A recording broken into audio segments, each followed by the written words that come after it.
That was Mercedes by Spells and Curses. What are you doing over there, Matt?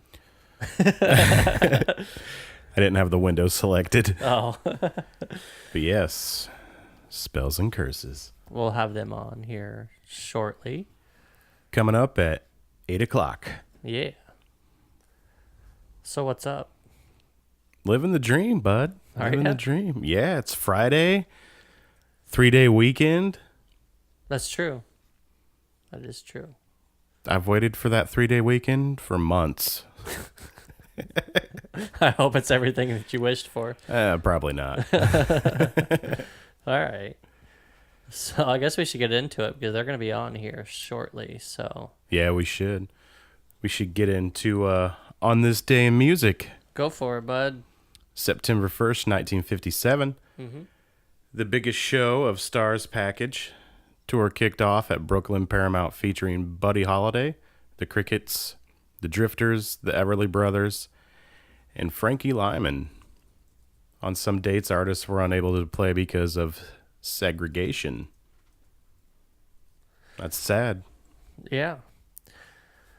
That's crappy. September 1st, 1966.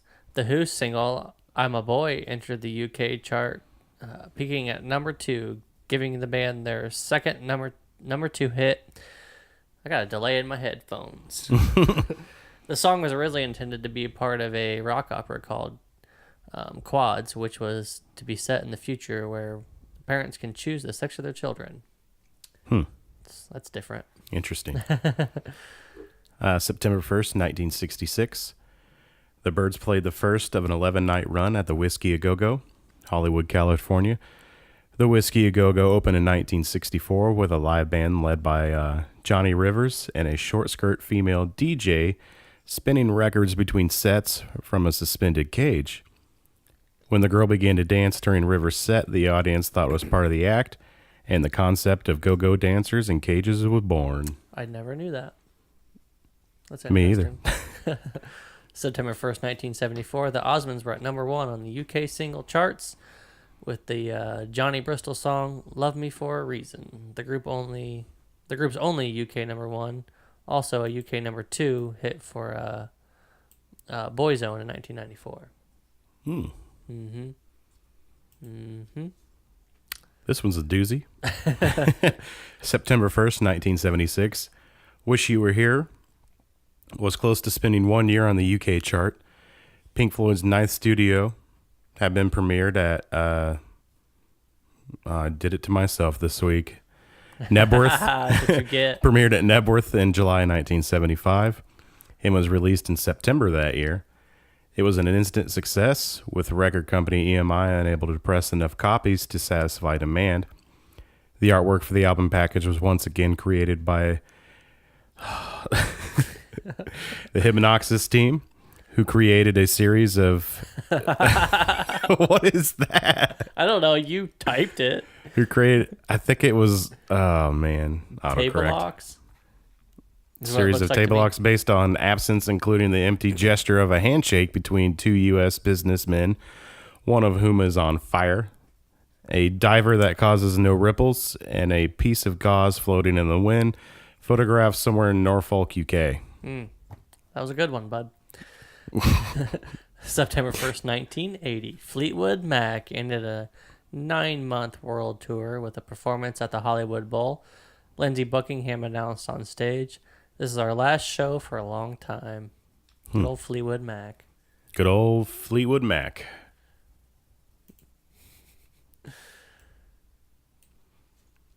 September 1st, 1984. After a 25-year career, Tina Turner had her first solo #1 single in the U.S. with What's Love Got to Do With It? You know that song? I'm sure I do. This song was originally written for Cliff Richard. However, the song was rejected, and it was then offered to Donna Summer, who has stated that she sat with it for a couple years but never recorded it. Interesting. 2016. A blue plaque marking the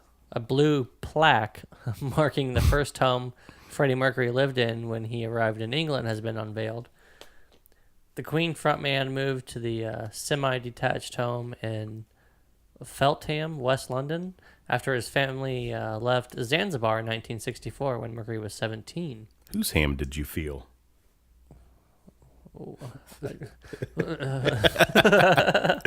You're like, don't get me twisted, dog.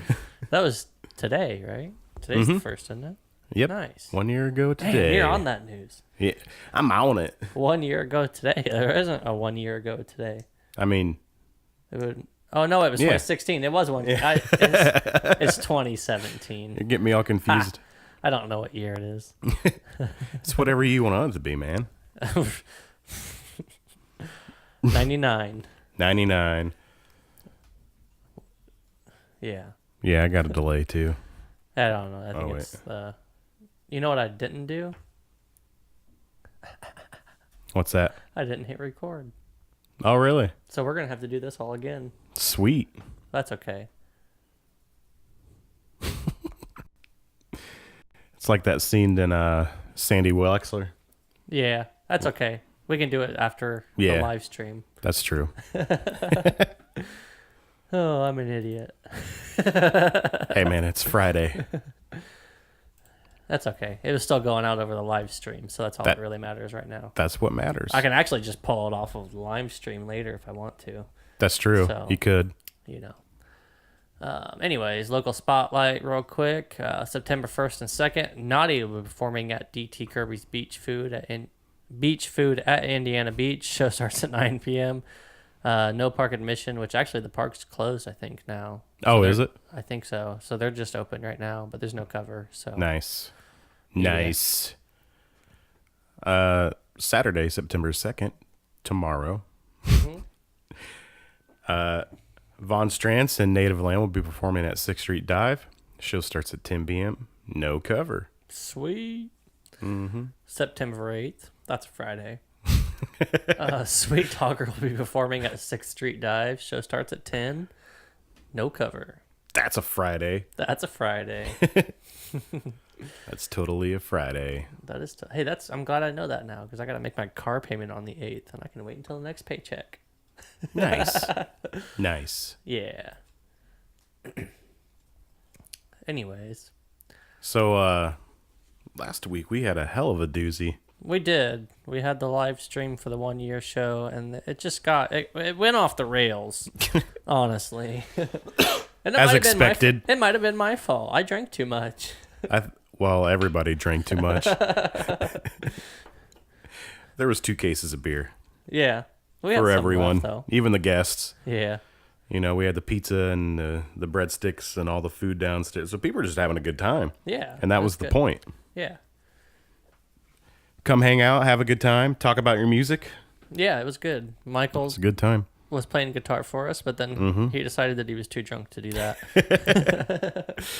Yeah. That's okay. It happens. I paced myself because I had to play later. So if I get too drunk, I just can't play. It's like if I get too drunk and try to play, it's like I've never played a guitar before.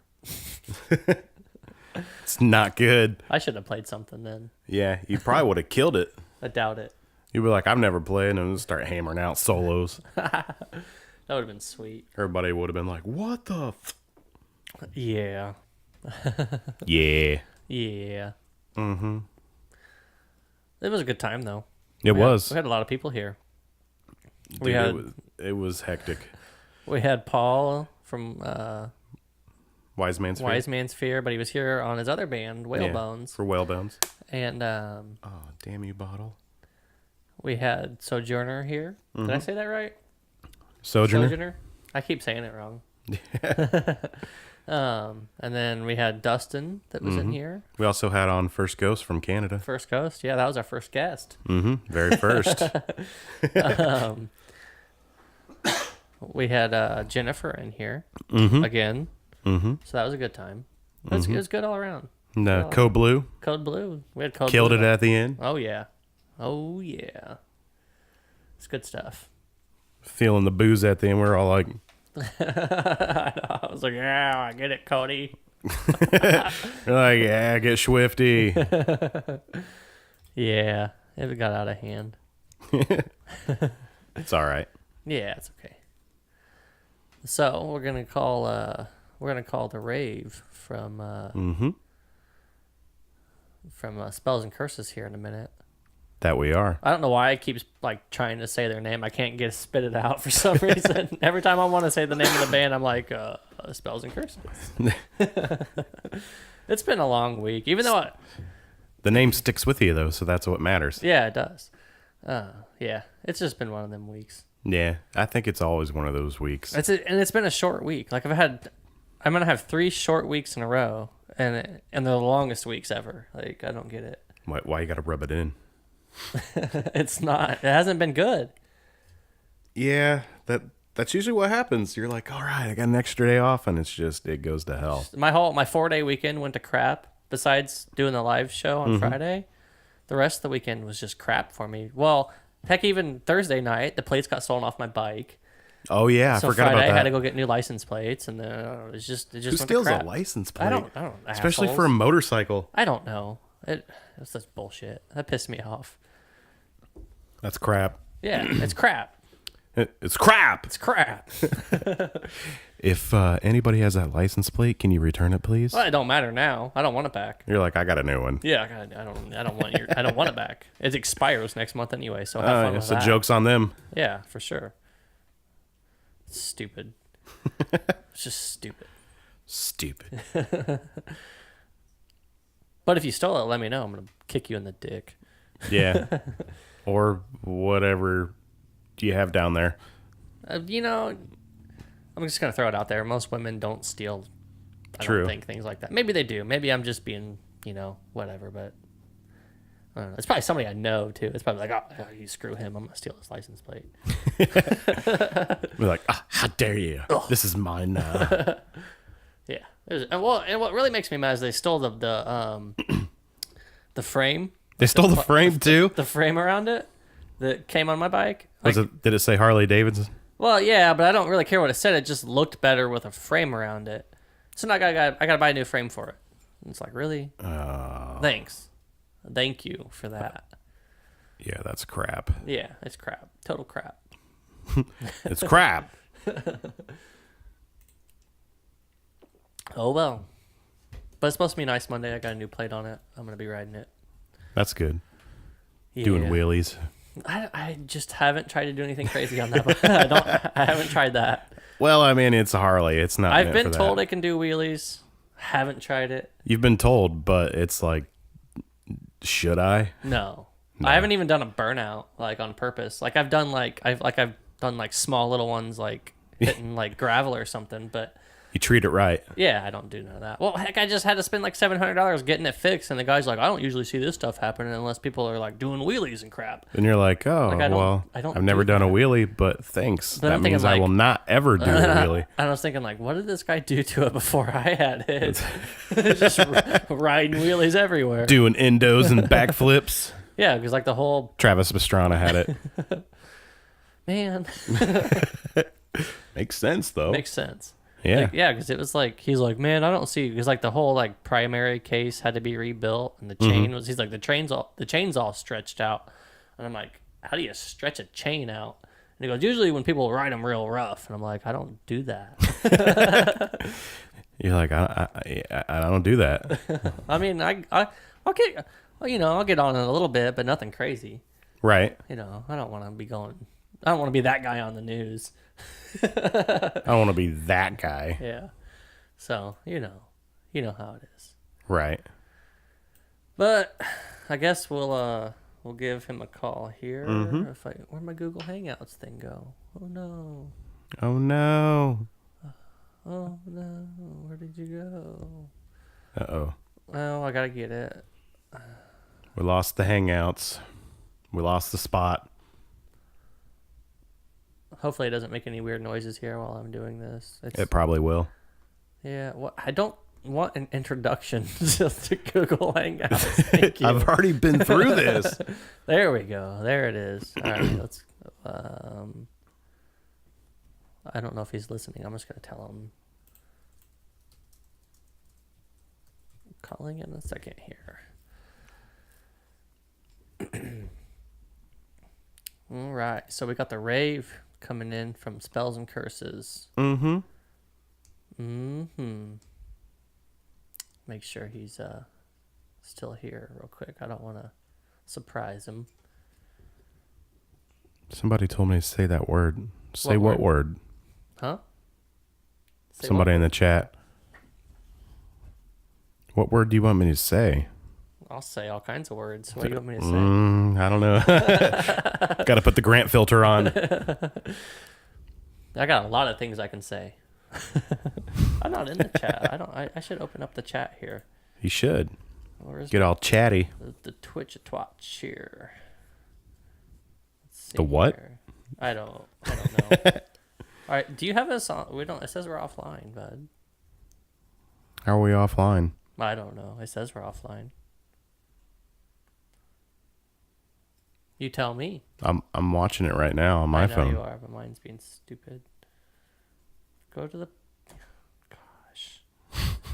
Gosh. Jeez. Live. Oh, here we go. There it is, right there. You know, I wonder Welcome if I to the forgot. chat room. I did. I forgot to put us online. Better turn the volume down. There we go. That's what I'm talking about. Yeah, I forgot to Since we were switch offline. that. I That's always okay, forget because to. I always forget. It showed us live still, so I don't think it really matters. Right. All right, you ready to call them? Let's do it. Let's quit being weird. Yeah, we'll have the chat box up on the side so everybody can see. What did I say? Like box. Got that box. It doesn't ring or anything. Yeah, I don't know if it's ringing. So holler at us if you're when you answer. Am I doing this right? Oh, join hangout. I don't know what I'm doing here. All right, you there? Maybe. Has he? I don't know if it's answered yet. It doesn't do any noises or anything. It's weird. I think I have everything set up right. Oh. There we go. Hello? There we go. Sorry, I had I had the channel muted. I was like, why can't I hear anything? What's up? Oh, just trying to. I don't know. We're just having. It's just a Friday for me. Nothing goes. Just shooting the shit. That's all good. All right. Yep. Okay. We got you. It's recording. All right. Yeah. I like the first 10 minutes or 20 minutes. I didn't even click record on my computer. So. It's Friday. You have the day off. It's totally cool. Man, Fridays never go right for me. I don't know why. It's supposed to be a good day, and it just everything goes weird. Freaky Friday, man. It's not even Friday the 13th. We were supposed to have a show on October the 13th, but that's still in the works. Possibly or possibly not. So That would be pretty sweet. yeah, that would have been a lot of fun. It's looking like it might not happen though, because our bassist is going to be busy, and then we have other stuff that because we're currently in the process of like recording new stuff. So it's not looking like it's going to be a thing, but we might have a Halloween show coming up. Nice. That's an exclusive for you guys. That's awesome. Well, I guess we should say we have the rave on the line here from Spells and Curses. Mm-hmm. Hi. Well, I'm making sure everything's working here. Okay. Making sure you're loud enough. Cool. All right. So we got some questions for you, I suppose. Here, Matt, Let's do this. Should probably bring it up, right? Pull So you those can. I know I'm pretty sure I know what the first one is. Can you tell us how the band formed and everything? Okay. Well, the band started as not a band. It started more or less with the music, and the music came about more or less for therapeutic purposes for myself. Basically, in the beginning, there was just one, and it was just me sort of making music to sort of work out some feelings I had at the time, because the first album, I suppose, I wrote a lot of the songs and recorded a lot of the songs at a time when things were kind of falling apart in my life, and I was experiencing some traumas, and just experiencing the traumas of going through life, and just being grinded by it. And one of the grinders was experiencing loss for the first time. Up until that point, I was very fortunate enough not to have to deal with, losing a family member, or, dealing with personal stuff that, kind of signaled the end of things. And without getting too dramatic, it was just a very, very personal time, and I didn't know how to express myself or deal with it. And one of the things I sort of did was I kind of resorted to doing what I felt I did best at the time, and that was just record music for myself. And I did. I just locked myself up in a basement and just worked on some songs, and then picked like the best five and added some extra tracks as well to the album, and pretty much made it for myself, right? Just kind of like working on an art project for myself to see how I'd feel at the end of it, and then just kind of I sent it out to friends because I really liked. I was very proud of what I did, and I sent it out to friends because I thought it was a very beautiful kind of expression of what I was going through, and they really liked it enough that they kind of encouraged me to release it on a wider level and distribute it through Mm-hmm. like Bandcamp and stuff. And then when we did that, it had a pretty good reception, and then got people interested in playing live shows, like musicians hitting me up asking me to like pretty much asking me if I'm playing live shows. And up until that point, again, that was not really part of the plan. I didn't have a plan, so to speak, which is kind of weird to admit, but people dug it. And so, formed a band together around the music. And then we started doing shows based off of that. And then a little bit after that, we just released it worldwide through like Spotify, iTunes, all that stuff. And Mhm. then, yeah, I've been rocking and rolling since, and released a second album not too long ago. Nice. That's Yeah. awesome. I think that's a great way to start. You kind of just did it for yourself, and Yeah, more or less. It was just sort of exploring a side of I suppose myself and what I can possibly feel that I haven't necessarily done before. I mean, again, I was very, very fortunate in my life that I never experienced, for example, losing. Like my grandfather died, right? And mm-hmm. you only have two grandfathers, and Hmm. thankfully, I still have the other. But he was a very important person in my life, and when he passed away, that was very kind of um, it was a tough blow because he was like a second dad to me. I Right. mean, he pretty did raise me. So yeah, like that, along with just some other personal stuff going on at the time, there's no other way for me to express that or exercise those demons, so to speak, aside from music. So yeah, it did start off in a very unintentional, therapeutic kind of way in a basement. That's great. Um, what's some of your musical background? Like, do you play a lot of Uh, different instruments, or? I do play a lot of different instruments, more or less for necessity, just because like I couldn't find anybody else who can play bass at a particular time that I need them to play bass for a track. This is, of course, when I'm discussing the first album when I didn't have a band. Right. I'd pick up the bass and I'd lay down the tracks and put some keys on it, put some drums on it. And I've always dabbled around with different instruments, but my primary weapon of choice has always been the guitar. And I mean, I only really started singing because playing around in bands, we'd basically you'd form a band with your friends, and then everybody would go like, okay, I'll play bass, I'll play drums. I had a guitar and I was pretty good, and so I'd be like, okay, I play guitar. And then we'd kind of look at each other and we go, well, who's gonna sing? And I just was like, I guess I'll do it if no one else will.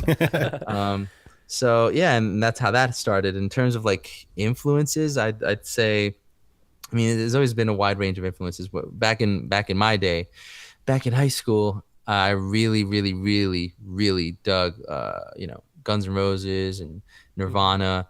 Just being an angry kid was where it was at for me. And so yeah, I mean, like you could hear, I think you could kind of hear some of the stuff in some of the tracks we've done, particularly on the new album. But if I were to say like who is the main sort of artistic influence with what I'm trying to say with my music and all that stuff, I would say that it would be Prince. And I've said this a million Nice. times, but Nice. Prince is my guy. I'm completely obsessed with him.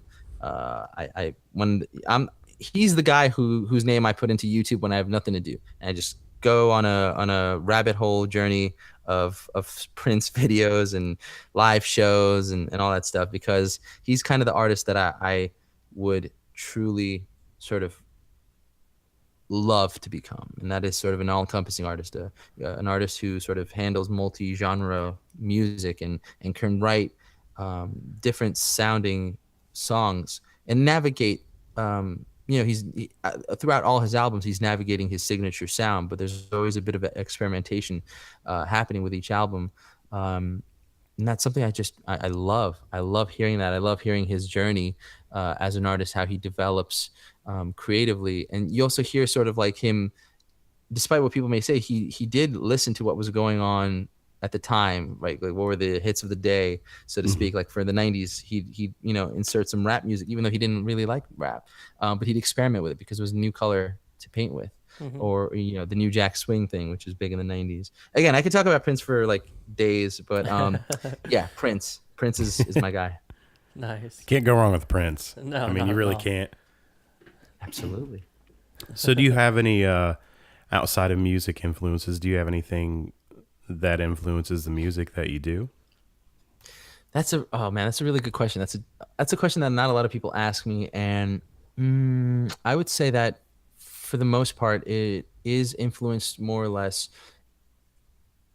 Each album sort of has its own theme and concept that I deal with. Hmm. Um, I would say that a lot of the themes, in terms of how I present them, they're I guess presented through my perspective, and my perspective at the time is sort of influenced by the dreams I have, which is kind of like a hippie way of saying that dreams, I guess, would be the answer. But there's always like something I feel that's almost kind of sacred with regards to where your headspace is at subconsciously when you're creating a piece of art or recording an album, um, especially because you're sort of pouring yourself into that the music, right? And Hmm. Hmm. so whatever you're trying to say, sometimes like it's it comes out one way, but the intention's different. And one of the things I've sort of tried doing with the last album was keeping a dream journal. And Oh, so okay, like that yeah. would be, yeah, and I've never done that before, and I don't know if you guys have tried it, but it's really weird because I remember going to sleep, waking up and groggy as hell every morning, just writing down what I dreamt about, and Right. then just like writing a song, and then kind of looking back at my journal, going like, I think I saw like, because you're trying to paint scenes with your music, you're trying Hmm. to make an audio sort of movie, and so when I try to describe something, I'm like, that kind of, I feel like I already, I have the picture in my head, but I can't describe it. And I go back to the dream journal. I'm like, oh shit, look at that. On Tuesday, I dreamt something similar, and basically I plagiarize off myself, so it's all good. That's awesome. Yeah, I've never tried that, but I kind of that's want to do that now because I have it's some it's really intense super. dreams sometimes. right. Me too. If you want to hear something crazy, I know people who, or I don't know people. I've read that people do the dream journal thing, and then there's a way of sort of logging a dream journal and sort of actively keeping account of what you allow yourself to think and dream about, such to the point where you can sort of develop the skill of lucid dreaming, which is Hmm. Yes. basically where you're in the dream and you can control everything that's going on. It's kind of like an inception thing, and you can make the Right. walls jump and you can make yourself fly. And I haven't gotten to that point quite yet, but I mean that sounds awesome. I Right. definitely would like to try that one day. I've heard about it, but I don't. Yeah, I've never tried it. It would be cool to be able to control your dreams. Yeah. Absolutely. It's one of those things like meditation. Like everyone says it's awesome, but it's just really hard to do because it's so simple, you know? I've been trying that lately. Like, What, meditation? yeah, like this past, like I've just started trying it, and How, it's what kind? I don't. It's like an app on my phone that like kind of guides you through trying to do it. Okay, cool. Because I mean, there's different kinds of. Because I don't really I've really know. been getting into. I've been really getting into meditation recently as well for the next album, because it kind of deals with sort of like the inner spirit and stuff like that. But the best way of just doing meditation, I find, is the simplest, and it's because it's the simplest to explain. It's just so hard, and it's just like just to be, just to sit and not do anything, and like if a thought comes in your mind, just let it pass, and all that stuff. Yeah, Is so easy to explain, but so hard to do, that's what because this if is. yeah, yeah. So I mean, like that's usually the people's primary introduction into meditation. It's just so what's the word? Counterintuitive to what I suppose Western culture teaches us, which is to always be awake, always be working, always Yeah, come up with that new $1 million idea, or, whatever. But yeah, man, it's definitely awesome that you're getting into that. Not a lot of people do that, and it's bad because like self reflection and consciousness is a very important thing, I think. it's interesting. Even in, like in this, I've only been doing it for 5 days, and it's it. 5 days straight. Yeah, Very good, man. Props to you. I'm clapping for you right it's only been now. like it's only like 10 minutes at a time, but Still, it's man, that's how yeah. it starts. 10 minutes, then up it to 11, 13, etc. It, Before you know it, you'll be one of those Tibetan monks who can meditate for the whole day. it's cool because it teaches you how to how to kind of like when it's doing it, it tells me like you get that thought in your head, and then you kind of like you note that you got that thought, and then you move back to just focusing on breathing Yeah. and whatnot. It's kind of cool, and it comes in handy when I get pissed off at work. So Absolutely. Yeah, and that's something I read also something else about, those thoughts that fuck with our minds and stuff, and give us sort of negative feedback on what we're doing or how we're feeling. I read this really powerful thing, and it kind of ties in with meditation. And meditation sort of makes you realize and enforce this idea, and that idea is that thought, or that voice rather, that's telling you those thoughts like, oh, I shouldn't have said that, or I shouldn't have done that. That's not you, right? It's a completely separate voice. It's a completely separate entity from who you really are. That's just in your head, and their sole purpose is to just fuck you up, more or less, in a manner of speaking. So to like the way to, I guess, handle that voice isn't to ignore it, and it isn't even to combat it. It's just to sort of acknowledge it's there and then move on. yeah, that's exactly what this has been doing. It's like Yeah. you acknowledge the thoughts that you're having. Like I'll be sitting there doing this thing, and all the crappy thoughts that I've been having throughout the day, it'll be like, oh, you acknowledge them, but then you just kind of, oh, you don't forget about them, you don't ignore them, but you just like, oh, they're there, and then you go back to Yeah. your thing. And in all these thoughts that they clutter up your mind, and when you can meditate and sort of rearrange the room that is your mind, you have more space to come up with new ideas and new perspectives. It's really great, man. I'm really happy that you're doing it for yourself, man. Yeah, it's been good. Matt, you should do it too. Yeah. Gotta get in on the meditation bandwagon. I mean, I got the time. Really, I do it. I was doing it in the mornings, but then it's like, ugh, it's too early. I don't want to do it. So now I'm doing it at night. So The hardest part is just not falling asleep while you're doing it. it actually That's the hardest part for me. wakes me up. I don't know Really? why. Man, you might be built for this then. That's great. But yeah. So anyway, we can talk about this all night. Hey, yeah, you're talking to the right guy about it. So when you write your music, do you have any certain process that you take? A process? No. There's never like one way. People always ask, for example, me like what comes first, the lyrics or the music, and it's different all the time. Sometimes one will come before the other, and then it'll be completely different for the next song. But for me, the thing that sort of remains consistent is sort of just the idea of capturing the emotion that you want to convey, because that idea is always the same. So it's about like, if for example an emotion or a scene in my life, or just an idea that I have and I want to make a song out of, if I want to make a song out of it, the sort of kind of premise behind what I do is basically take not a picture of that, but just that whole sort of like play-by-play sort of video kind of thing in my mind, and like put it in like a little mental bottle, like a glass jar or whatever, and hold it in there, and then just go sit down with my guitar and then just start working on it on the piano or something like that. And then you leave it in that jar and you temper it with I guess audio magic, and then before you know it, you have something that you feel comfortable with presenting to the world in a more digestible form. And that's just a funny way of saying that when I try to record music, the main thing I try to get down is just that feeling of like, oh shit, or oh wow. When I shock myself, or when I sort of like please my own ear and my own musical sensibilities as a fan, and when I could do that over and over again, when I listen to the track, when I listen back to it especially, that's when I know I got something. So I'd like lay a track down, have a demo down, leave it for 1 or 2 days, come back to it, listen back to it, and go, okay, how's it making me feel? Okay, I still like it. And then the next day, if I still like it, it can't have a dip. You can't have a dip in enthusiasm, because then you won't carry that song to the finish line. At least I won't. So as long as that's still there, that enthusiasm, that like feeling of, oh shit, I got the idea down and I'm doing it justice. When I have that, I know I'm onto something, and that's really kind of like the only process that stays consistent for me. Nice. Yeah, Awesome. Are your songs typically about anything? I mean, we kind of covered, through influences and dreaming, but Hmm.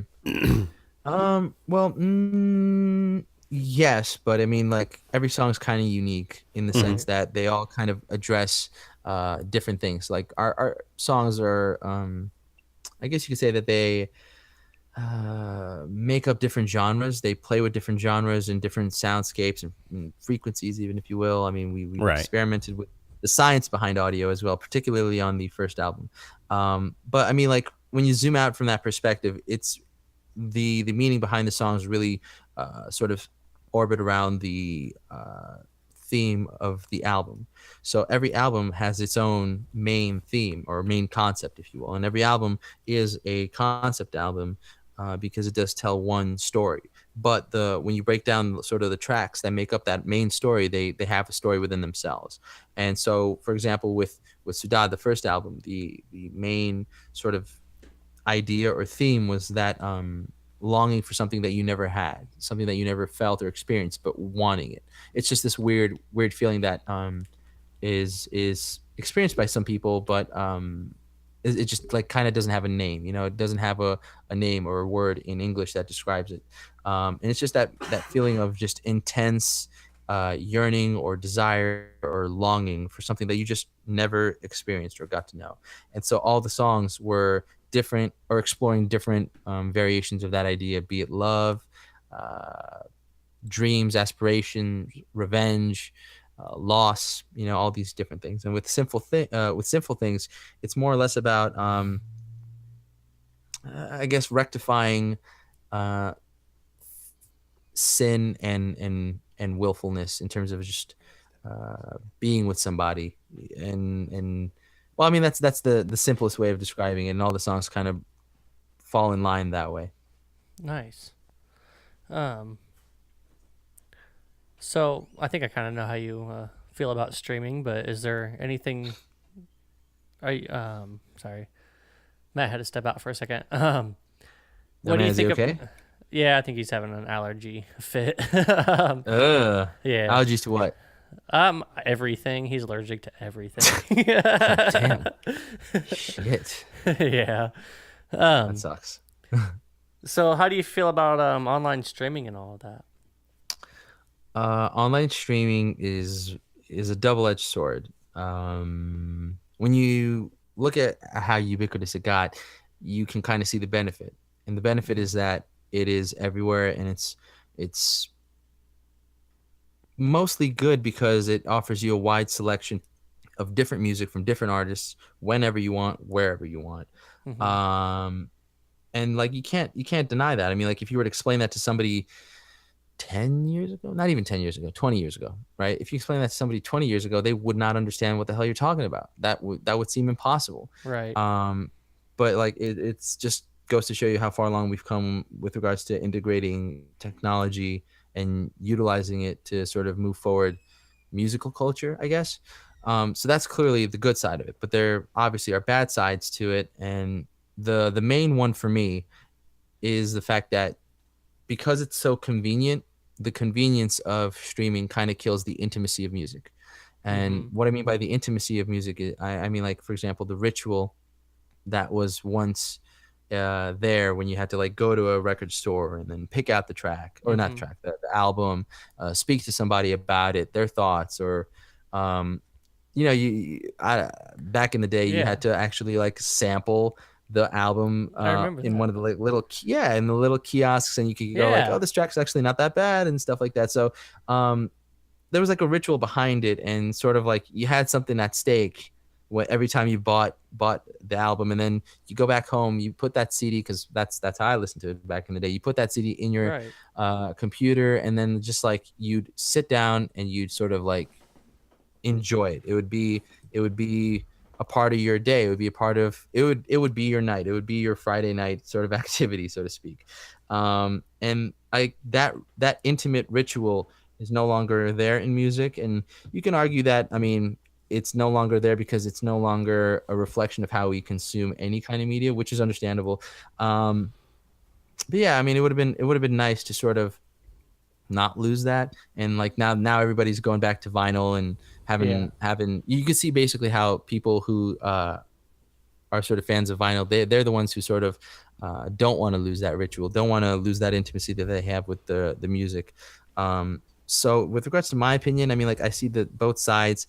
I haven't really like given too much thought about how I feel about it. To be honest, it's kind of just one of those things where it's like it's kind of a mess. I suppose I can just tell you that at least from the professional side of things, they are sort of paying us pennies, well, fractions upon decimals upon pennies to the dollar. You know what I mean? Like Yeah. it's ridiculous. But aside from that, I mean, it kind of is one of those things where it's like it is what it is, and um, when you live in the modern day world, you can't help but sort of be optimistic that somebody is going to fix it. You know what I mean? Like somebody's going to come up with a better system. Right. Um, but like again, like as far as I am concerned, it's kind of like one of those things where I don't want to say I don't care, but it kind of doesn't really concern me because like the way Okay. I look at my sort of responsibility is it's to make the medicine, right? Not to peddle it out. It's not Mm-hmm. my job how you consume it or how you get it. My job Right. is to make it, and once it gets into your hands, whatever happens with it from that point on is your choice. Nice. I forgot about those little kiosks where you could listen to the album a little bit before you bought it. Yeah, Oh man, yeah. those were clutch back in the day. That was I always did that. Like you'd At go into Hot the store. Topic. Yeah, Hot Topic had it. You go in there and you could. I don't remember how it You worked. Did know, you? you want to hear something really funny? I was at a hot top. Don't ask me why. I was at a hot topic very recently, actually, and it looks nothing like it No, did back in the day. No. no, it It does is not. so different, and that's not a bad thing, right? I mean, businesses have to evolve, but it's just like, Right. damn. I remember when Hot Topic, even though it was kind of like not my scene, like it was about a different kind of culture, and now it's Yeah, about a completely different kind of culture. it And used to I mean, be it's all good. when we were in high school. It was like more like gothic uh, It's and still stuff. kind of that. It's still kind of that, but just not as much, I suppose. But It's more. I don't want to talk shit about Hot Topic. You know, do what you got to do. But like, yeah, it seems like they're aiming their stuff more towards like middle school girls. yeah, And it's like, yeah, yeah. what about the fellas? You know? It used to be more. They used to have more of the music that I liked back then. I guess now because now I'm older too, so it's like it's not gonna Right. be those. I'm not gonna be into the music they have in Yeah. there Now you're like, probably. what is this? Yeah. Yeah. You're I like, don't is this know, what man. my Yeah. parents felt like? Oh gosh. Yeah. So there's actually someone in the stream that has a question for you. Oh, I see that. Let's see. What does it say It here? says, which musician is your number one influence in making music, and what's your guilty pleasure song? Okay, so number one, thank you very much, Sempiternalimerence. I don't even know if I pronounced that right. No idea. Um, yeah, my bad. Sorry if I Hey, you killed that. tried though. I did. So I'd say, I guess the answer that I gave already is kind of sufficient. Prince, my Hmm. guy, he's incredible. He's the ultimate musician. He could do anything and everything musically better than anyone, and the fact that he can sort of dip his toes into different kind of musical genres and make it something that's incredible each time is enough to call him my number one influence, I guess. Especially for right now and what we're trying to do with the music. And what is my number one guilty pleasure song? Oh, you know that song by Shawn Mendes, "There's Nothing Holding Me Back." That is such a good song. Nice. There's nothing holding me back. Da, da, da, da, da. It's really good. It's really good. It's a fun song. And you know what? I don't believe in guilty pleasures. If you like it, you fucking like it. Listen to it. Blast it in your car. It's fucking awesome. It's a great song. It really is. For sure. Um. So how would you say, or how do you guys normally do your band promotions for your shows and everything? Well, with regards to promoting shows, I mean, we live in a new age, right? I mean, we live in the technology age, and there's a lot of, I suppose, avenues of promotion that are available to us now that weren't before. And I I, I see more of the pros than the cons, to be honest, with regards to how technology changed music. In that sense, because it's I think only helped because ideally the goal for social media and technology was to bring people together, and so it's a Hmm. lot easier to get the message, for example, about your show out to more people, and especially people who are interested in what you do, a lot easier. So, I mean, for example, we have our social media, right? We're at Facebook, we're on Twitter, Instagram. We're always at spellsandcurses.com. We got that domain, right? Except for our website, which is spellsandcurse.es, because spellsandcurses.com is being sat on by a squatter who, if he's listening, he Oh, wants 10 million, or not 10 million, $10,000. He wow. can bite it. He can bite it, man. Um, Wow. so yes, and I would say, yeah, I mean, like social media, we have a mailing list. We keep busy with that, and we are what's it called? Verified on Bands in Town, Songkick. But the number one thing I think that hasn't changed is when you play a good show, when you play a memorable, kick-ass show, the number one way to promote it, or the number one thing that's going to happen as a result of that, that's going to serve as promotion for you, is going to be word of mouth, and that's something that I think hasn't changed and won't ever change. I mean, I've seen the sort of I've seen that in action. I've seen that happen where we put on a show where, and I'll be the first to tell you I'm our toughest critic. But when we put on a show where we were fucking on, we hear about it and people hear about it, and you could nowadays, another great thing about social media is like you could actually see the numerical evidence of people talking about it, right, on Twitter, on Instagram, tagging you on Facebook posts, all that stuff. You can see people talking about it and how well the show was received, and how people just vibe to what you did that particular moment. You collaborated on a moment with people, and they felt it, and they felt it enough to share it. And when they share with their friends, if their friends are interested, then they'll come to a show. If you put on another show that's just as great, that's really the sort of the best promotion there is. Agreed. Awesome. Yeah. Looks like we got another question on the chat. Man, I can't pronounce this one either. Let's see. That says Camilla Ho. Let's see. That she is asking, or he, can't tell. What's the next big thing for the rave? Well, Camilla Ho, the next big thing for the rave, a few big things. Namely, I have dinner planned out for me. That's the most immediate. That's the most immediate thing. I think I'm having a lean chicken with some greens. Got to keep it sexy. And then after that, I believe I'm going to lay down some quick demo tracks and then see what's happening with the rest of the night. But I mean, right now we're very much involved with recording, or in the process of recording, the principal tracks and demos for the next album. So that's sort of taking up a lot of time. Awesome. Awesome. Thanks for the question, Camellia Ho. Yeah. So do you have a favorite show that you've played? Or Actually, I do have a favorite show, and it was our last? No, it was our third to last show. The other two after that were great too. But the one in July, we played a show in this lounge called Vinyl, and it was a 2-hour set. And one of the great things that sort of worked to our benefit was that we were allowed to bring in our own sound guy, and his name is Mike, and I've known him since high school, and he's just like a sound whiz. But one of the cool things is that he's also a fan of the music, and so he understands our sound and our style and what we try to convey with the music. And he just also has experience in live sound, so just like the blending of his knowledge of not only the technical side of I guess the technical side of live music and its presentation to an audience, married with the fact that he understands what we're going for and trying to do. It really set up for an awesome night where we basically ran through a lot of our songs. Not all of them, but a lot of them. I mean, we had rock songs that were heavy. We had soft songs that were sort of croony. We played some dancey songs. We had some fun covers. And it was just the best time, because I felt like at that particular show in Vinyl, we gave people sort of, I guess, the best, most complete version of what the Spells and Curses vibe is. nice. Yeah, it was a great time. That's awesome.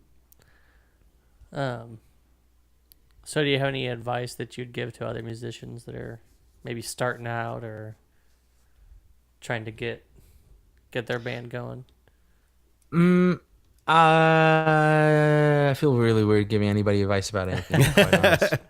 I don't think I'm the guy to ask. But if I had to, I suppose, gun to my head, give anybody advice about the music industry or just, just playing music, it would be have as much fun as possible, because it's just, let me put it to you this way.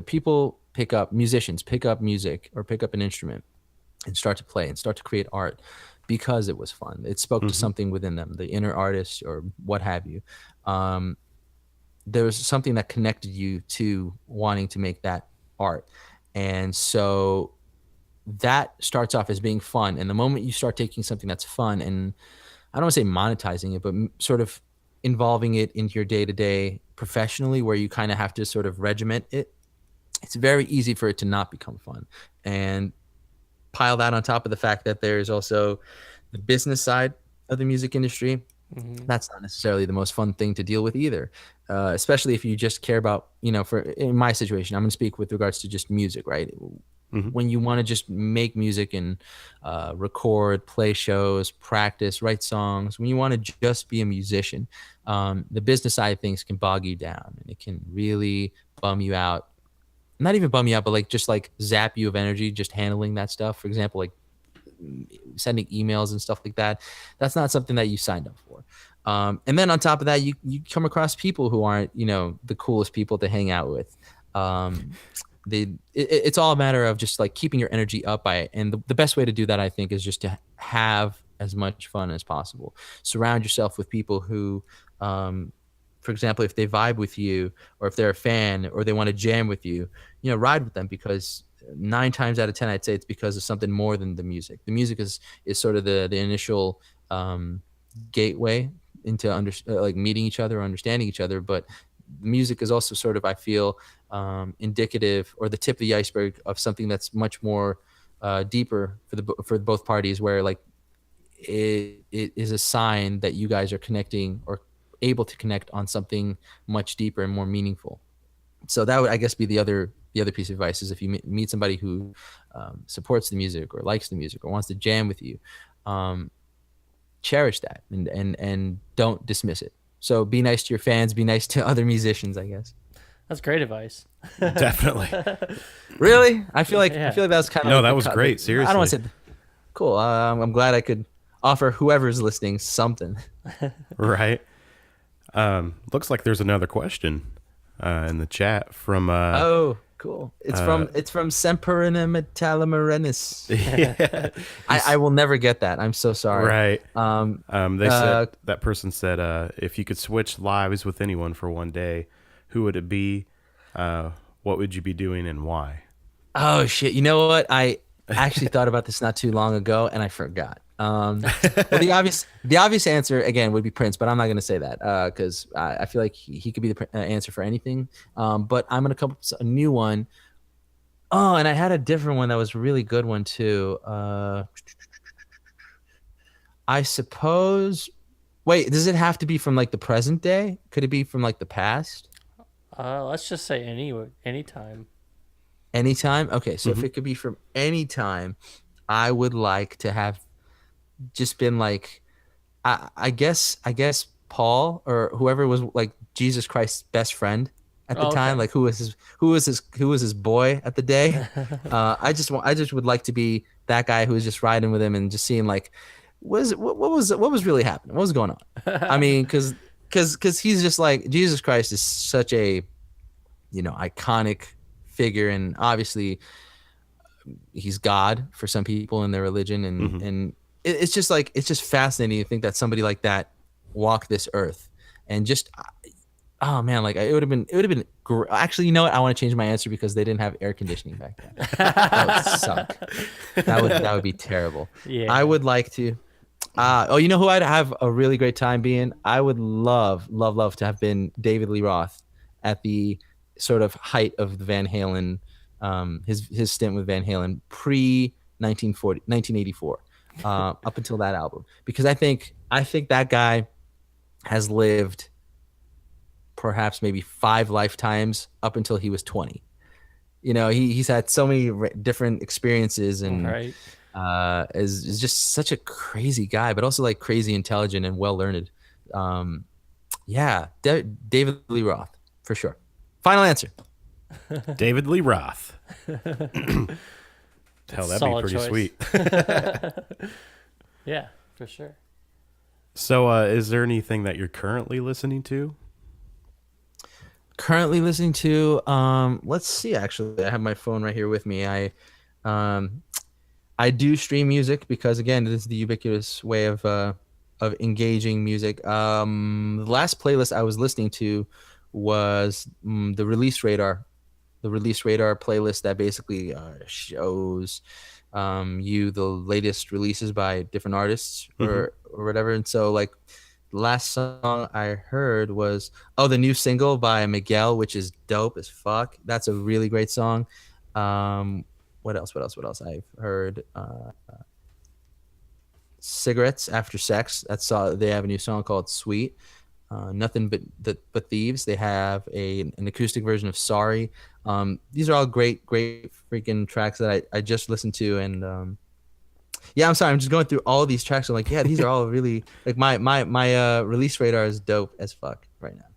And the Discover Weekly is incredible. Yeah, I just have a lot to choose from. I'm going to say those are all great. Oh, awesome. There is this really good. There's this way. I'm not done. There's this one more that I want to shout out to. It's by this like country acoustic like a cappella folk group. They're called Home Free, and they did this really moving version of John Mayer's In the Blood, and that is such a like, oh man, it's a powerful song. And John Mayer's version is good too, but like something about just stripping a song down to just vocal and melody and lyric, obviously, right? Really sort of drives the point of that song further home. And yeah, I mean, that's definitely one I think that even people who aren't fans of country could really get behind and enjoy. Nice. Awesome. I'll have to check that one out. Yeah. So you brought with you today 3 songs. At the before we started, we played your song Mercedes. Mm-hmm. Then we have 2 others from you. Through the Hell and Wicked for Days. Yes. That's right. Is there any backstory to those songs that you can tell everyone about? Well, the whole sort of premise behind Sinful Things is more or less sort of dealing with notions of what is considered or generally perceived as being sinful activities or sinful things, and sort of being involved in stuff like that, situations like that, while being in the modern day. I don't really like talking about the meaning behind albums when they're just released. I feel like people deserve some time to sort of, let it sink in. But I will say that with regards to, for example, Mercedes, it's more or less about just being fascinated by someone generally who's not particularly good for you, and sort of kind of like giving them your all and then kind of resenting them for it in a way, and just being like, you have such power over me. Fuck. Okay. Makes sense. Let's get through this. Yeah. And then something like Through the Hell is more or less just about meeting somebody from a different walk of life, or a darker walk of life, even, who've been a part of like some shit. They've seen some shit. And just like seeing that they come from, I suppose, a walk of life that you don't necessarily agree with, but just following them. And by following them, I guess I mean like being with them and just accepting all the things that come, and that just like sort of encompasses being with them and letting them lead you through this dark tunnel that is their fucked up life. Yeah, and just trying to get through that in one piece, but just being like, well, I still want to be with you. And yeah, going through that dark tunnel, trying not to get hurt.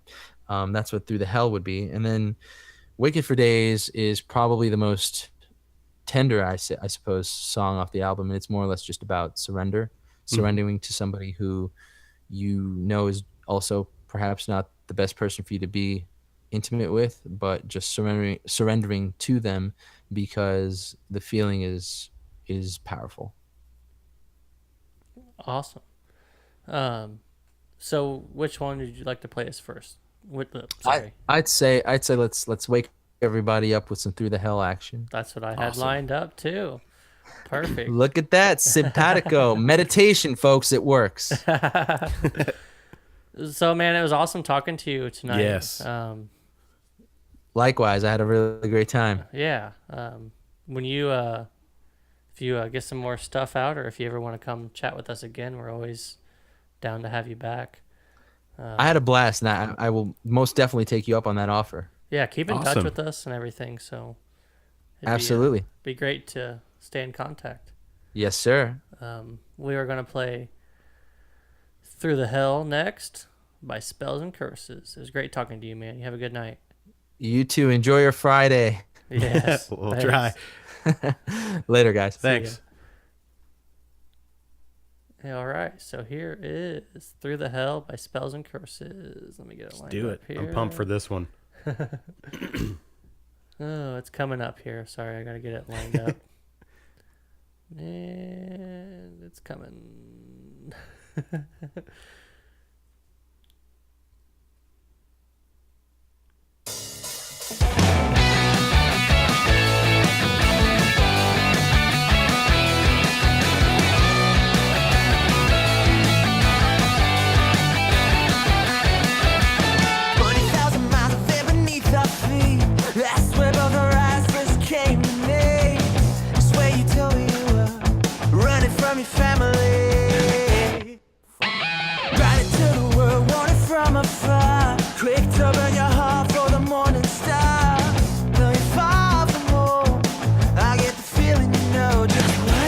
Do it longer. I want her. The more I think that she can tell, I'm lonely, but I'm going through the hell that you put me through. You know, I would. You know.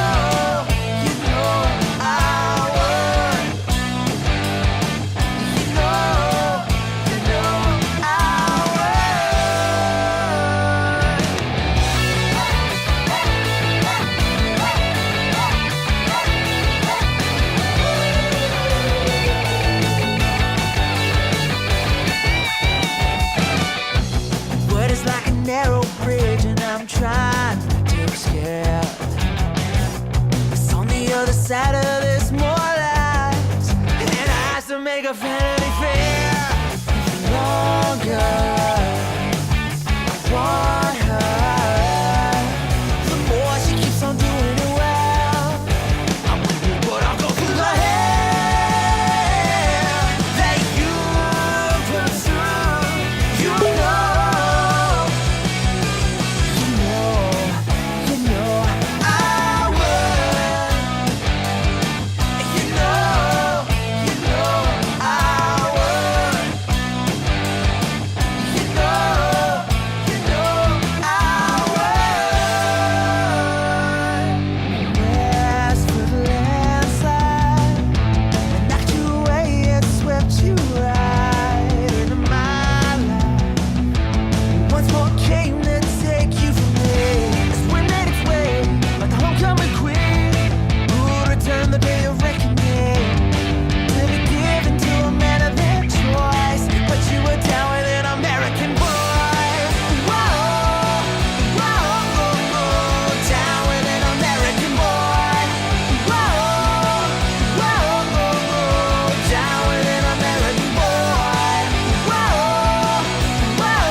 Through the Hell by Spells and Curses. Woo! Oh, yeah. I dig it. That one's awesome. They're all Heck yeah. awesome. But that one, man, that does get you pumped. That was a great song. Yeah. Well done. Well done. Word. Sorry, Travis is texting me about the Hawthorne Heights show that's coming to town. It's going to fanboy out. Oh, man, I really like that song. Yeah, I do too. Gets you pumped. Yeah, it does. It was a good choice to play next. Yes. We got one more coming up. Got one more. Wicked for Days. It's going to be Yeah. on later. We'll play that So- here shortly. Yeah. We got some shiznit to get through here. That we do. That we do. You know, the headlines and whatnot's going on in the world of music. Mm-hmm. I lost all my chat. Brownie's got something to say, it sounded like. Oh, God, you're about to hear a 17-year-old cat just meow for no reason. She's so old, you can't be mad at her. I know. You can probably hear. Where'd she go? I don't know. I kind of kicked her out of my way when I came back in. I don't think she liked it. No. There she Yes. is. Shut up! Where's Trying she to at? sleep. She's probably... She's by the door, I think. She was by Cat. the door. Kitty cat. Oh, there she is. She's probably one now. She's so old. She is. Let her out. I'm working on it. Come on, Brownie. Let's go. Don't back talk. Don't talk back to me, Kit Kat. Go on, get. Go on, get done, get gone, get. All right. So, Jeff Rickley of Brand New. Oh, Jeff Rickley is talking about Brand New's science. You were like, fiction wait, what? album. Wait, what? He says there's nothing not to like about this record, and he's probably right. Oh, he's very right. I don't know why I wouldn't want to hold this mic all night. Like, yeah. Probably shouldn't do those motions. But yeah, it's a great album. We get it. Mm-hmm. That it is. I gotta like do this. I put the cameras in like the worst spot.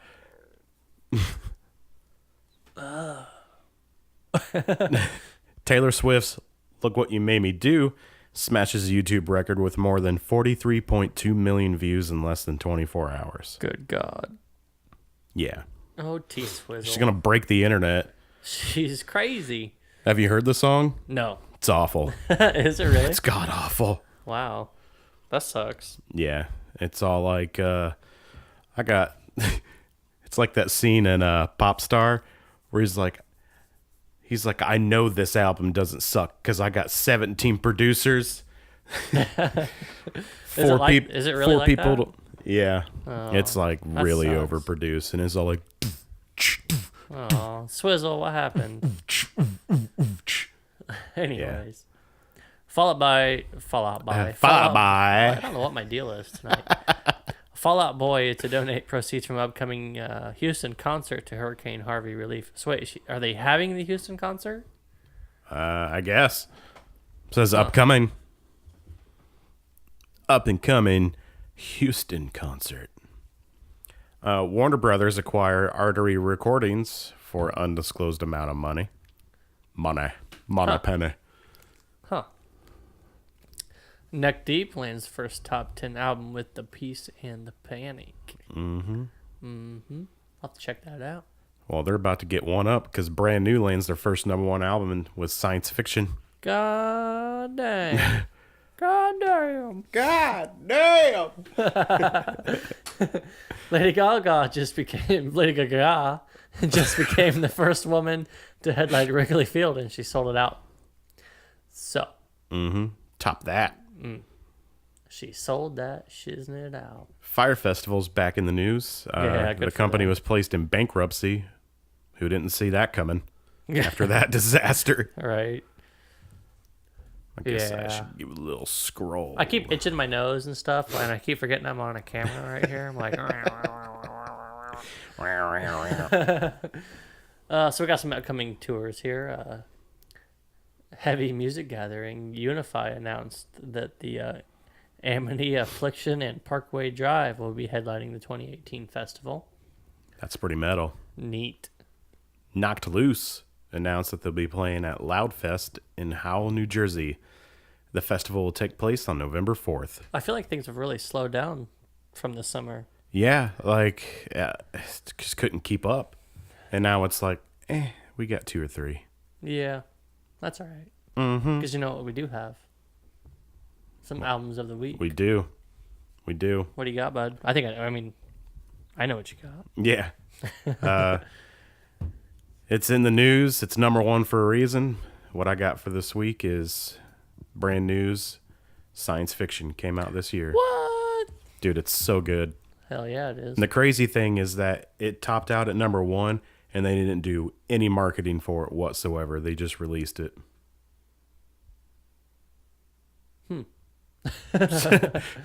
What was your album of the week last week? Well, it was going to be that, but we never didn't do it, did we? I was No. going to say, weren't we both going to do that last week? Yeah, we were crunched for time. Okay. Well, mine changed. Mine What do you is got? God Loves Ugly by Atmosphere. Love that album. I've never listened to Atmosphere. Dude, I love that album. It's awesome. O2 hits you right in the Yeah, it gets Right in the feels. It gets you. gets you. It's like, I get it. I get what this guy's going through. You're like, in I know 2002. exactly.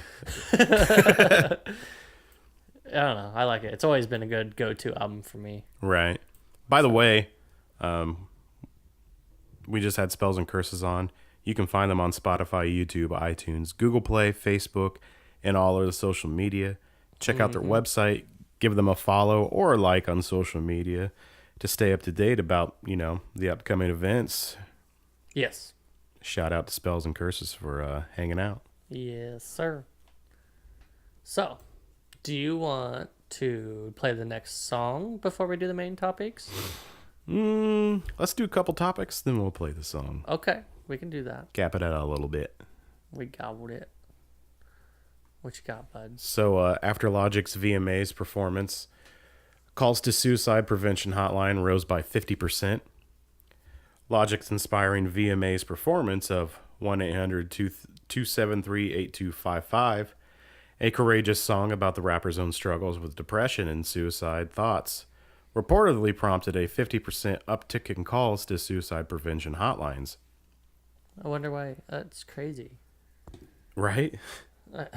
As reported by The Fader, the rapper took the stage at Sunday's MTV Video Music Awards with artists Alyssa Cara and Khalid. I'm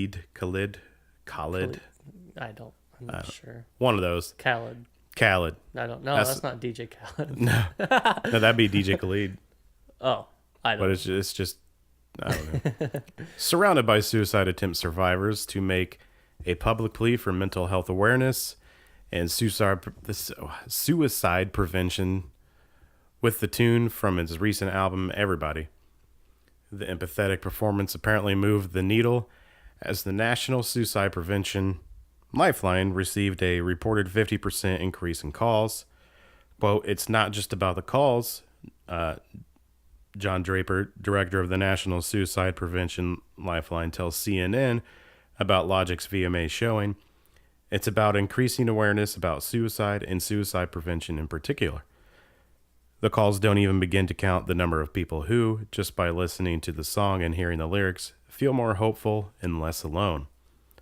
Logic joins a growing list of musicians helping push mental health issues to the collective fore, including recent exhortations from bands such as Foo Fighters and artists like Real Friends, Dan Lambton, and Clown from Slipknot. So that's pretty cool. That's crazy. Raising awareness through music. Yeah, that's awesome. Hopefully that helps a lot of people. So Right? I should probably scroll down yeah, for you. give me a scrolly there. Little scrolly scroll. Ooh, It's a long one, bud. there we go. Alright. Green Day's Mike Dirnt gives some advice to young musicians.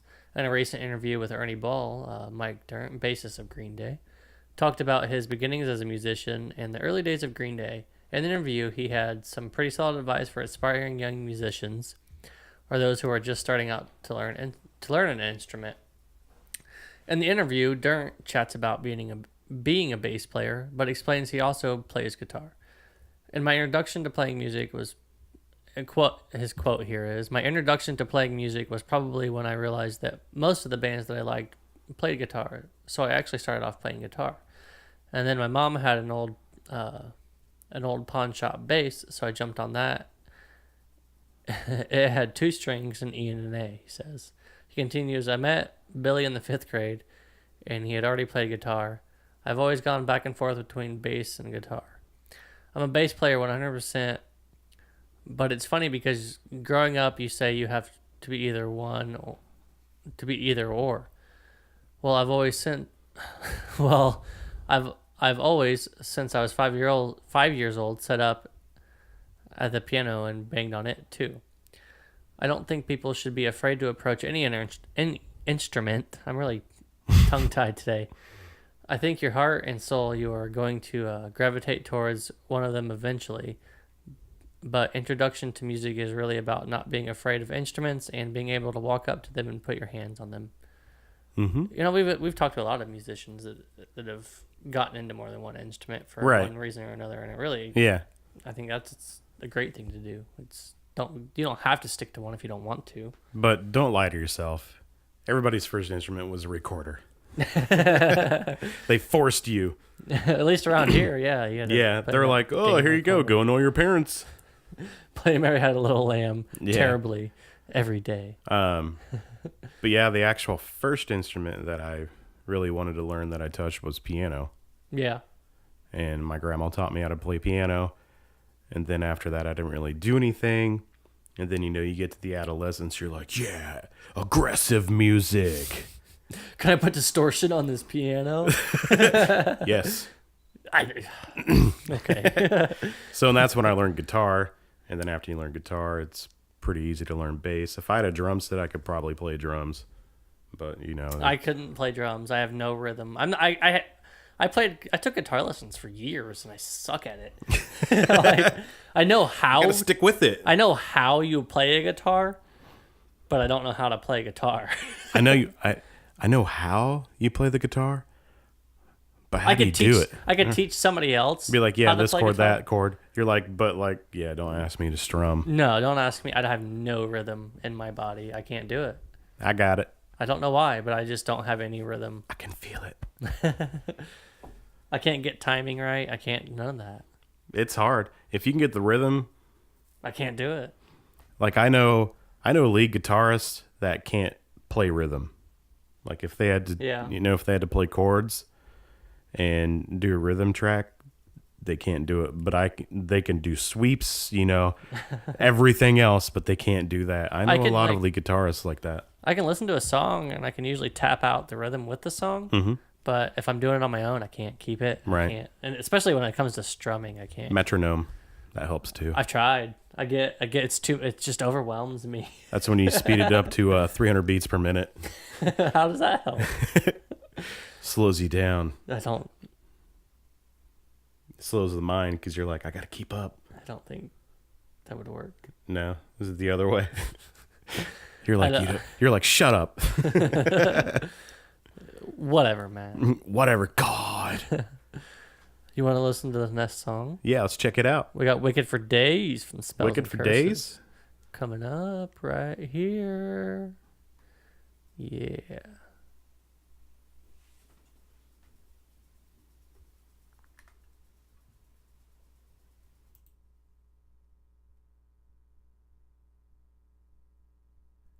It's not playing. Sorry. Hold on now. Mm-hmm. I don't know what I'm doing wrong. Let me try something here. Here we go.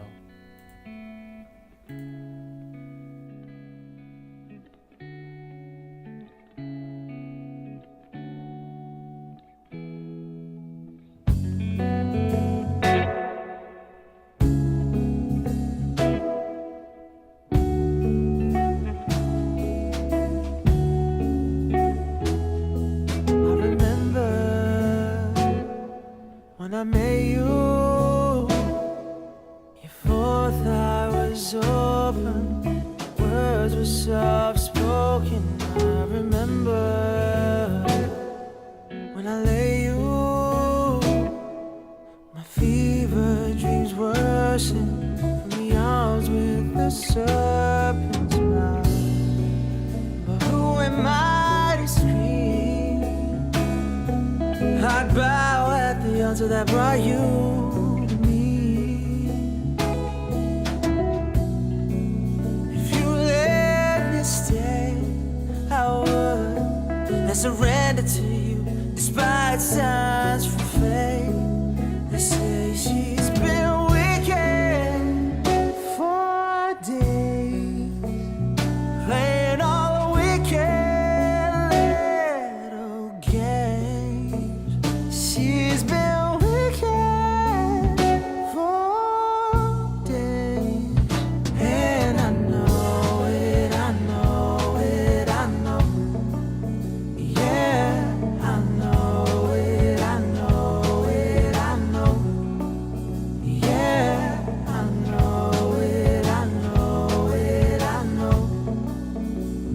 Yeah, I know it, I know it, I know.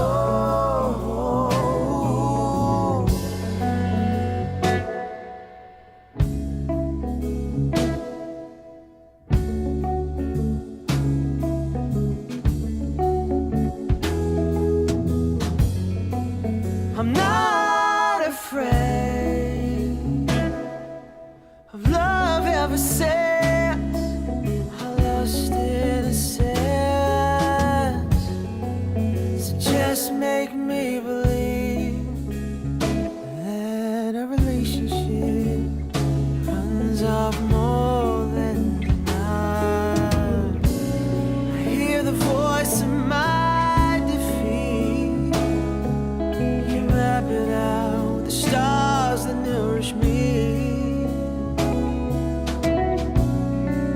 I give into the craze so willingly, despite my own face. But she who weaves all things together, she is the earth after all.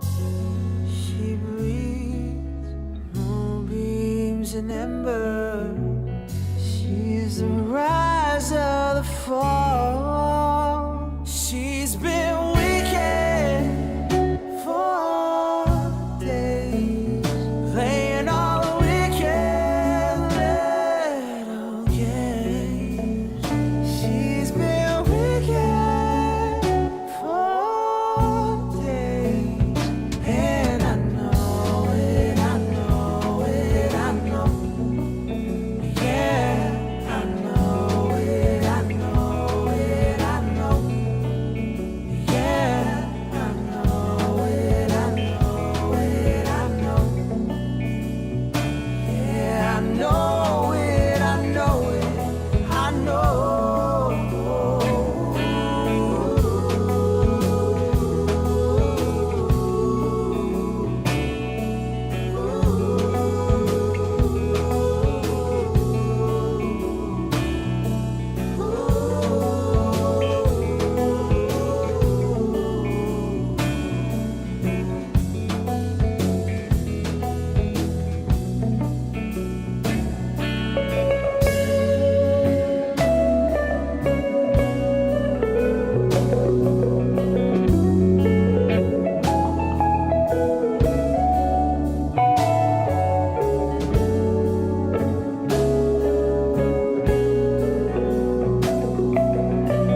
fall. She's been wicked for days, playing all the wicked little games. She's been wicked for days, and I know it, I know it, I know it. Yeah, I know it, I know it, I know. Yeah, I know it, I know it, I know. Yeah, I know it,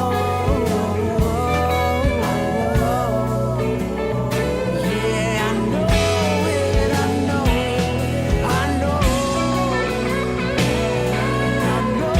it, I know it, I know.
All right. Wicked for days. Spells and Man. curses. That's where it's at. That's baby making music. Oh, yeah, it was awesome. That dude can sing. Yeah, he can. All right. Hitting those high notes. Scoot on up to this table. Oh, get closer to the news. Got some Kid Rock right here coming Oh, up God. in this headline.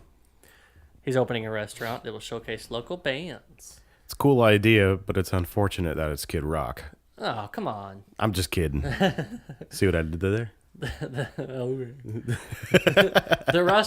restaurant is definitely going to be called Kid Rock's Made in Detroit, and will be located on the soon to be completed Little Caesars Arena in downtown Detroit. Little Caesars can afford an arena, huh? The a lot of $5 pizzas. The 200, I'll take 500. the 230 seat restaurant's menu will offer a sampling of classic Detroit and Southern influenced dishes, which is odd because Detroit's in the north. Right. Like, what do you got up there?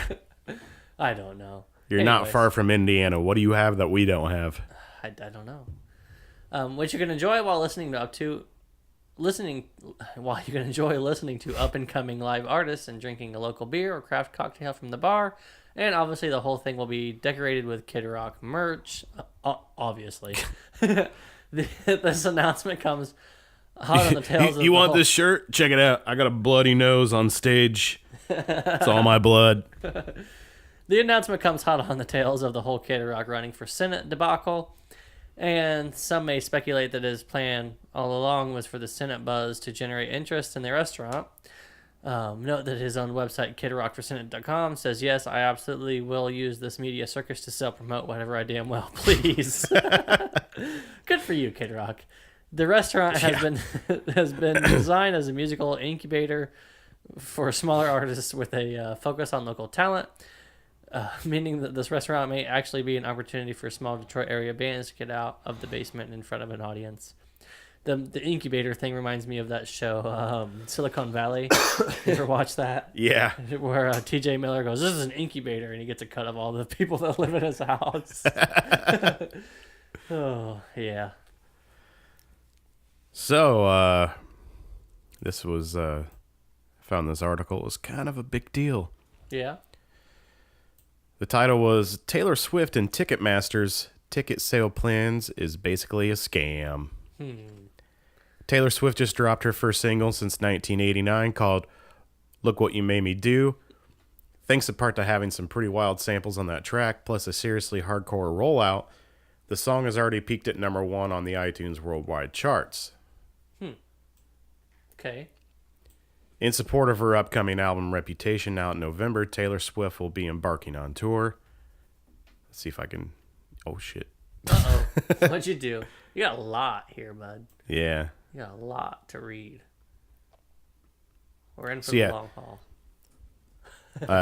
She'll also be using Ticketmaster's verified fan program for ticket sales with an interesting twist. What a twist. M. Night Shyamalan. I wonder if that's her. What if he's involved? I wonder if that's her manager. Let's hope not. But yeah, it's not a good one. She's an alien. Could be. She kind of looks like one. Oh. Just kidding.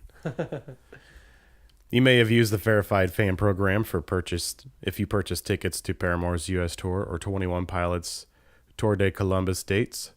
The gist is this. Prospective ticket buyers register on Ticketmaster, then are sent a code with when tickets go on sale. The system was designed to stave off scammers. Okay. Come on, mouse.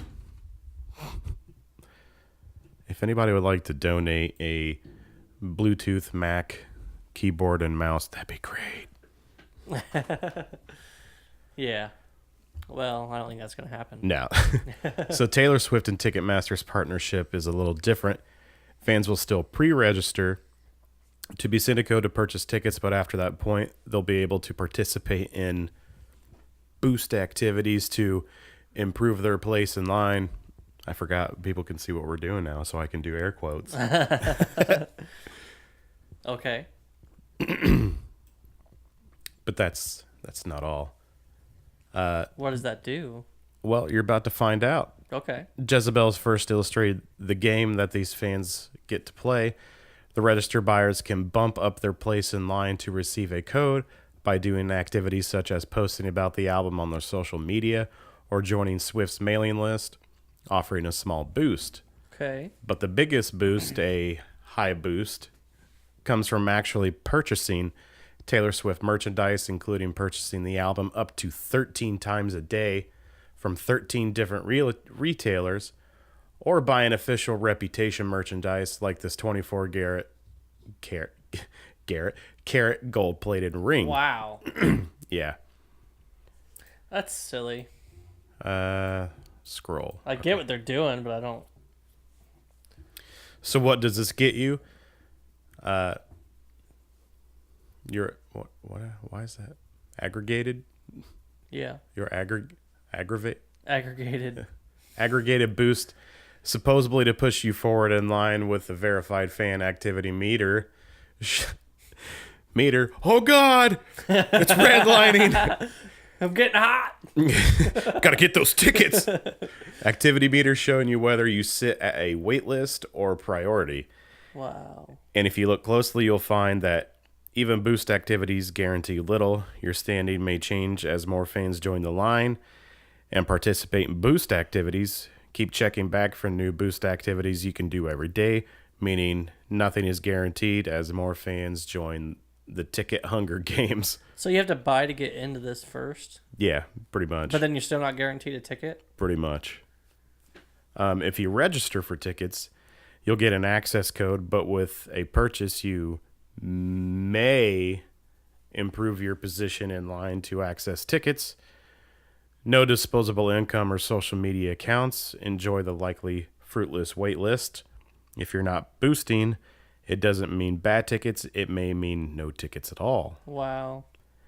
And even if those fans without the means to enjoy a priority ticket end up waiting until the general public on sale time, they'll have lost the pre-sale opportunity for no reason other than the lack of desire to give Swift free marketing or shell out their money just for the chance to spend more money. So what you're telling me is there's a pre-sale list that you can get on, and then you have to do these things to actually get those tickets? Yeah. There isn't just like a one set release date for the tickets? What I'm guessing is their ticket, because she does arenas. Like, she just sells out arenas. Yeah. So what I'm guessing, those pre-order tickets are better seats. So it's Are like they? so true. Oh, balcony. Fuck. So, That's shitty. I mean, they all do it. The more money you spend, the better. The better. Better seats, but that's Right. pretty straightforward. You Yeah, go that's on- basically like, hey, even if you spend this extra money to get better seats, you're pretty much not gonna get them. Yeah, but like the normal way is you just go on and then you First off, come, first serve. and off your price point. Right. So if you want to spend $500 on a ticket, you can, but you can get the crappy nosebleed seats for $20, Right. and you still get your ticket. Yeah. This is like you spend the money and then you got to get on Facebook and buy my 24 karat gold ring. And that still To won't maybe get some somewhere. good seats. That's shitty because there's little girls out there that are like maybe getting these tickets for their birthday or something. Right. And they're like, maybe their grandma's buying them. Like, I'm going to buy my granddaughter some Taylor Swift tickets. And then they're like, But I'm not going. but then they're like, Grandma, you got to boost this on Facebook for 17 weeks in advance so I can get these tickets. What's Facebook? Yeah, it's bullshit. You should be able to go just buy the ticket. Just let me buy Exactly. the ticket. Just let people buy the fucking ticket. Yeah. Do the verified tickets so that you can't get people going in there and buying every ticket in the first 5 minutes of an opening. This is why I like metal. Yeah, I don't know. That's shitty. I think you make it simple. You sell Right. you'll sell merch. Well, Don't- yeah. Yeah, you're gonna sell Taylor Swift. You're selling plenty of shit. You don't need Selling to, way to too play, much shit. to play games. Right. You don't need to play the games. Yeah. Just sell your fucking tickets. Yeah, quit Ben Affleck and yourself and quit the reindeer games. God, that's stupid. I don't like that. No, That's it's awful. mean. That's a mean because there's so many people out there. Like, there's some kid out there that wants tickets to Taylor Swift, Right. and they just want the tickets to go see Taylor Swift. Yeah, and then they're like, Oh, and these kids aren't buying the tickets; their parents are buying them. So, but there's nothing wrong with that. Your parents buying you the tickets, and it's a Taylor Swift concert. There's nothing wrong with buying your kid a Taylor Swift ticket. right. It's a great concert to take your kid to. But now you got to play a game the whole time. Come on. Yeah, That's it's not worth it. It's not. That would actually turn me away. And she's not. It's not like Taylor Swift is losing fans. She doesn't Right. need to Yeah, do she's- something to. She's prove- good. Yeah, she doesn't need to play these stupid games. No. I don't. I don't like it. I think it's really selling out there. Like you really took it too far. That's like you've already sold out, and then you're like, How can I ultra sell out? Yeah, that's like a whole other level above Supra, Yeah. What a bitch move. right? God. Don't like it. Not a fan of that. Nope. Not gonna listen No. to your new song, Taylor. But I could tell you, just don't. It's awful. I don't. I mean, Taylor Swift's always been talented. I thought, but You remember how like Katy She's Perry been- just like recently just went, lost her mind. yeah, Yeah. that's where we're heading. That sucks. Oh well, I guess it happens to the best. Yeah, pretty soon she's gonna shave her head and be like, Britney did it. Why can't I? So that's all we had, I guess. That's it. Yeah. That's the show. You're That's still the here. show. You're still here. I'm not even here. I'm leaving. Go home. See ya. But before we leave, don't forget to check out Spells and Curses. For sure. Their what was their website? Sure. Spellsandcurse.es. Let me get it here because he said it and I didn't write it down as he was saying it.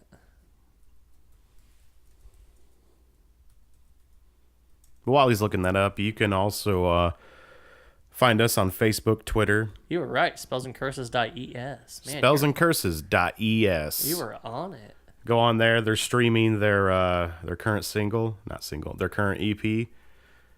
It's so good, like ridiculously good. Yeah. I mean, you heard 3 of the songs and they're amazing. Yeah. So, yeah. Check them out. Get them on your list. They're on Spotify. They're going on my list for Yeah. sure. I know a lot of people use Spotify, so just put them on your do list. But yeah, you can find us on YouTube. You know, you should subscribe because once we hit the 100 YouTube subscribers mark, we can get our own URL. Oh, yeah? Yep. Maybe I'll subscribe. That'd be great. I instead already am. of going to youtube.com/a bunch of random bullshit. Yes. So Yes. get us to 100, we get that URL. That'd be sweet. look a lot cooler. It'd be a lot cooler if you did. We're also on iTunes, Google Play, Stitcher. What else are we on? Oh, yeah. allaroundmusicpodcast.com. Duh. It's right there. Yeah, that's right there. It's right there. It's right there. It's like right down there. Right there. Right below Rick and Morty. And then right up here. Yeah, that's our Twitter. It's our Twitter. Tweet So us. you can find us at all those spots. Subscribe, iTunes, Google Play, YouTube. Just do it. That way it's already there when you want to listen to it. Makes it much easier. Yeah. Simplicity is the best. Yep. All right, I'm rambling. All right, let's get out of here. Thanks for stopping by. I got beers to go drink.